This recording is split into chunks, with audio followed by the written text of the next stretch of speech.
What's up, everybody? It's Justin. Welcome. So I was going through some questions. So let's dive in. The first question that I want to address this evening, talking about cooking tips and tricks. Many of them have mentioned cooking in aluminum foil, plastic, and silicone. I am super freaky about this because I feel it leaches into our foods. We are trying so hard to eat clean. Why would we want to let these toxins into our clean food? What say you, Justin? Okay, so she makes a super valid point here. Actually, I say she, but I don't think I know who wrote this. Could be a dude. Anyway, but yeah, they make a solid point here because they're absolutely right. A lot of things that we put food inside of and then cook with absolutely leaches into your food. One of those, like she mentioned, being aluminum. Aluminum can be incredibly problematic. The issue is, it all kind of comes down to what temperatures you're cooking at. Now, I'll be honest, I don't know what temperature would be considered safe for aluminum. I don't personally cook with aluminum for that reason, just because I really don't feel like I know. And I think a lot of times when people say things are safe, when the government says things are safe, this level of such and such at this temperature is safe, I don't really buy that stuff. I kind of just try to avoid toxins at all costs. I try to avoid any kind of toxic chemicals in my house in whatever way that I can. So that's interesting. It can be a little bit tricky sometimes. But in terms of aluminum, where I see people going wrong, first and foremost, the biggest offender is probably the grill. So it's summertime, right? A lot of people grill out. A lot of people take things like vegetables, sweet potatoes, corn, not that we eat corn here at Clovis, but a lot of people do this while grilling out in summertime. They'll take a lot of these things and wrap them in aluminum foil and throw them on the grill and then close the grill cover. And I mean, you've got that grill, a lot of times you're talking about temperatures between 500 and 600 degrees, like just incredibly high temperatures. That aluminum is absolutely leaching into your food, 100%. So I don't want to be all doom and gloom here. At the end of this section, I'm just going to kind of talk about what you can do. But yeah, I mean, aluminum will probably leach in a relatively significant way if you're just wrapping food in it and then cooking at an extremely high temperature. Aluminum, I would guess, would get in the food on a molecular level. So it's not just aluminum either, because we also have to talk about things like phthalates. Like, these are plastics. These are like, phthalates are put in different types of plastics used for storage containers and all these different things, which is where we're running into the problem of, like, I once wrote an article about microwaves. Like, is your microwave slowly killing you?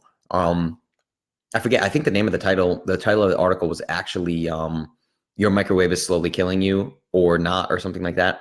But anyway, yeah. So I went down a rabbit hole of microwaves and how bad are microwaves actually for you. And we don't really know. We don't really have a lot of data one way or the other. So it's probably beneficial to err on the side of caution here and just think about what's truly problematic about the microwave. Now, we could argue about standing in front of your microwave while it cooks and what that does to your skull. We could also talk about cooking foods in the microwave versus just reheating things. For example, if your coffee gets cold and you nuke it for 25 seconds, that's probably different than cooking a sweet potato for 5 minutes, or cooking or defrosting beef or something like that in the microwave. I don't recommend cooking in your microwave ever. Like, if you heat up your coffee every now and then, probably not going to kill you, right? But the issue comes with these phthalates, these plastics. So you'll see a lot of things sold in the grocery store, like steamable veggies, right? They'll have perfectly fine, like, organic steamed veggies, and organic veggies, and then they put them in a steam bag and say, throw this in your microwave. Don't do that. Definitely don't do that. Like, even if I'm cooking organic frozen vegetables that come in a bag that says like steam bag, you can still buy the steam bag, tear the thing open, use a steam basket with a pot and water, old school, and cook your vegetables normally without melting plastic on them. That's just not very bright, right? So yes, aluminum leaches. Yes, plastic leaches. The other thing is, we talk about things like BPA free, right? So I've talked about Anthony Jay's book, Estrogeneration, a lot, because we talk about these estrogenics, these estrogen mimicking compounds that just wreak havoc in the body, right? BPA free does not mean, for instance, BPS free. Like, BPS is a completely different chemical than BPA, but it's molecularly similar and can work the same way in the body. But you could technically have a plastic labeled as BPA free to make you feel all warm and fuzzy, but it actually has these chemicals called BPS that can also leach into your food and all these things. So on top of the steamable bags, now you're dealing with Tupperware. This is why I tell people to get like glass Pyrex Tupperware. That's what you really want. Glass Pyrex Tupperware also often comes with plastic lids. So you probably want to, if you're going to microwave, just microwave in Pyrex glassware without that plastic lid on top. Just take the lid off and microwave it, right? If you're going to microwave just to reheat things. So I would recommend glass for storing food, because these phthalates are really nasty, man. They're bad for all sorts of stuff. I mean, birth defects and even like asthma and stuff just coming from these phthalates. Now, the thing is, the interesting thing in America is that phthalates were actually banned, for those of you that are moms and dads, right? Phthalates were actually banned from being in things that kids put in their mouth up until recently. I can't remember when that law actually happened, but it used to be legal to have like these phthalates and different toxic chemicals in these plastics in like teething rings and stuff, things that like babies would chew on. So now they've been smart enough to remove these toxic chemicals from things that go in babies' mouths. But why would they not just blanket statement do that like for all plastics, right? It's never going to happen. You'd have to like remove the vast majority of like all items in the grocery store stored in plastic would have to be taken off the shelves. Everything from soda to baby formula to anything in between, right? All stored in these plastics. Now, Anthony J does say in the book Estrogeneration that if you're going to get plastics, you want to check that little, I literally just thought about turning this upside down, which would have been a nightmare. And this is glass anyway, so it wouldn't have proven the same point. But anyway, if you just turn a container upside down and you look for that like recycling code, it'd be like the recycling symbol that has a number inside of it. So as according to Anthony J, who's more researched on this than anybody I've ever seen in the industry, he just says, do not buy anything plastic that is not the number 2, 4, or 5. That's it. Number 2, number 4, or number 5. So if you have a plastic anywhere in your house that is a recycling code or digit that is not 2, 4, or 5, that probably has some stuff inside of the plastic that you don't want in your body. So be very careful with that, particularly if it comes to like storing food or reheating foods or anything like that, because these phthalates are really, really nasty. Now, that said, this also goes for cooking ware. Okay, so we need to talk about that. Like for instance, I have pretty high iron levels. And a lot of people on high protein diets end up with high iron levels. So even something like a cast iron skillet can leach some amount of iron into your food. So I have high iron. My cast iron may be contributing to my high iron levels. I don't really know.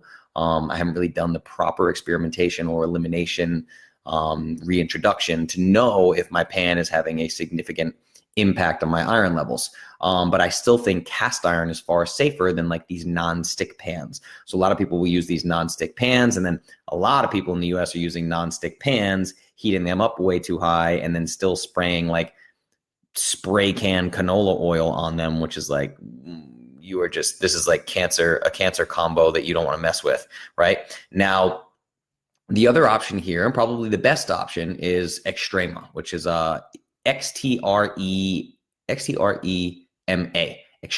Extrema, not exactly sure how to say it, but this is ceramic cookware. I thought somebody was pulling in my driveway.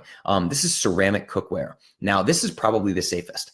This is a little tough because ceramic cookware is very expensive. A single pan, like a 12-inch skillet, can cost you over $200.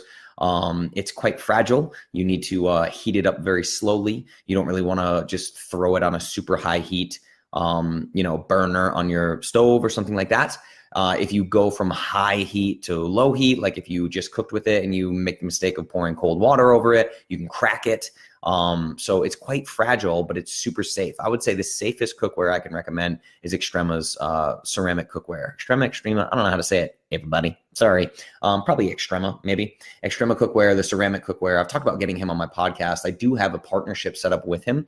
So if you're a member of I Am Clovis, you actually do get a discount on Extrema ceramic cookware. And the Extrema cookware is pricey. So it's like if you buy a couple of pans or one pan, like your Clovis membership will probably pay for itself for 2 months just from the money that you saved on that one purchase. So if you really, really want to be totally meticulous about this, I would say just never cook anything in plastic. Use Pyrex storage containers, Pyrex glass storage containers. Cook with Extrema ceramic cookware.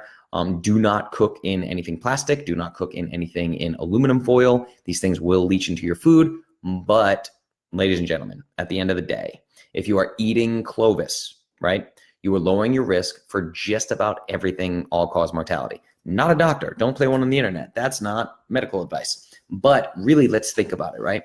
These things are problematic because a lot of times we're talking about them disrupting your hormonal balance or even leading to things like cancer, like these things being carcinogens, right? So the number one thing that you want to do with your nutrition, your health, wellness, your entire lifestyle is do whatever you can preventatively to stop those diseases from happening, right? So if you are eating McDonald's twice a day and you're 150 pounds overweight, and then you're trying to get healthy and throwing steamable vegetable bags in the microwave and cooking things in aluminum foil and storing everything in plastic and blah, blah, blah, you're going to be at a way higher risk of that having a hugely negative impact on you. It's just compounding stressors on top of the body, right?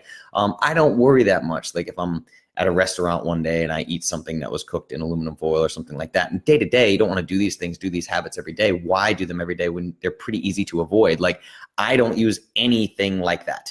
The only thing I use in my house is a cast iron skillet. I use a pot with a stainless steel steam basket if I'm cooking vegetables. I occasionally use an Instant Pot.